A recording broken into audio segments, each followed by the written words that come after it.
তৃণমূল নেত্রী মমতা বন্দ্যোপাধ্যায়ের নির্দেশ বাংলা ভাষা অপমানের বিরুদ্ধে প্রতিবাদ মিছিল ইসলামপুরে। এদিন ইসলামপুর বাস টার্মিনাস থেকে এই প্রতিবাদ মিছিল শুরু করে শহর পরিক্রমা করার পর ইসলামপুর বাস টার্মিনাসে এসে সমাপ্ত করা হয় এবং সেখানেই এক প্রতিবাদ সভার আয়োজন করা হয়। উপস্থিত ছিলেন উত্তর দিনাজপুর জেলা তৃণমূল কংগ্রেসের সভাপতি কানাইয়ালাল আগরওয়াল, জেলা যুব তৃণমূল কংগ্রেসের সভাপতি কৌশিক গুণ, জেলা যুব তৃণমূল কংগ্রেসের টাউন সভাপতি বিক্রম দাস সহ একাধিক তৃণমূলের নেতৃত্বরা। গতকাল নেও রোডে ধর্মতলায় তৃণমূল কংগ্রেসের একটা মঞ্চ বাঁধা ছিল। প্রত্যেক শনিবার এবং রবিবার ওই মঞ্চে তৃণমূল কংগ্রেসের যে টোটাল অর্গানাইজেশন আছে, মহিলা তৃণমূল কংগ্রেস আছে, ছাত্র আছে, যুব আছে, এনসিপিসি আছে, সবাই এরা বাড়ি বাড়ি ওই মঞ্চে গিয়ে প্রতিবাদ সভা করতেন। প্রতিবাদটা কিসে?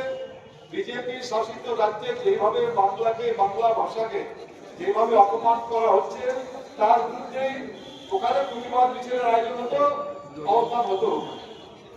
গতকাল আমরা হঠাৎ দেখলাম সেনাবাহিনী, যে সেনাবাহিনীর কাছ থেকে 2 দিনের পারমিশন নেওয়া ছিল শনিবার রোববারে, সেই সেনাবাহিনী নিজে গিয়ে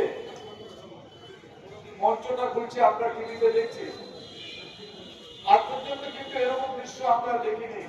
আমাদেরও অনেকদিন রাজনীতি করা হয়ে গেছে। সেনাবাহিনী দিয়ে মঞ্চ করবে। সেনাবাহিনী যদি কোনো মনে করতো যে মঞ্চটা বেআইনি আছে বা 2 দিনের পারমিশন আছে তারপরে মঞ্চ থাকতে পারে না, তাহলে সেনাবাহিনী দলের নেতৃত্বকে বলতে পারতো যে আপনাদের মঞ্চটা বেআইনি আছে, আপনার 2 দিনের পারমিশন আপনাদের নেওয়া আছে, শনিবার রোববার, সোমবারে আপনাদের পারমিশন নেই।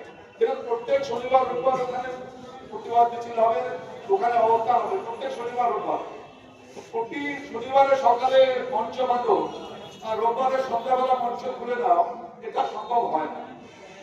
কারণ প্রত্যেক শনিবার রোববার তো ডাক দিয়েছেন মিছিলে, কিন্তু যেভাবে কালকে সেনাবাহিনী দিয়ে মঞ্চটা খোলানো হলো, সঙ্গে সঙ্গে আমাদের মুখ্যমন্ত্রী, আমাদের দলনেত্রী মমতা বন্দ্যোপাধ্যায় ওখানে উপস্থিত হয়েছে।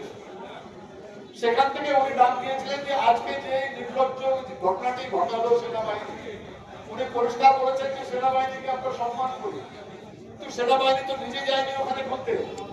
সেনাবাহিনীকে দিয়ে যেভাবে খোলানো হলো সেই ঘটনার প্রতিবাদ করতে গিয়ে আজকে উনি ডাক দিয়েছেন যে গোটা রাজ্যে প্রতিবাদ মিছিল হবে। সেই হিসাবে আমরাও এখানে আপনাদেরকে দেখেছি। আমরা আজকে এখানে বাস টার্মিনাস থেকে নিয়ে চরণীর মধ্যে ঘুরে এসে আমরা এখানে প্রতিবাদ মিছিল করে এখানে অবস্থান করতে আমরা করছি।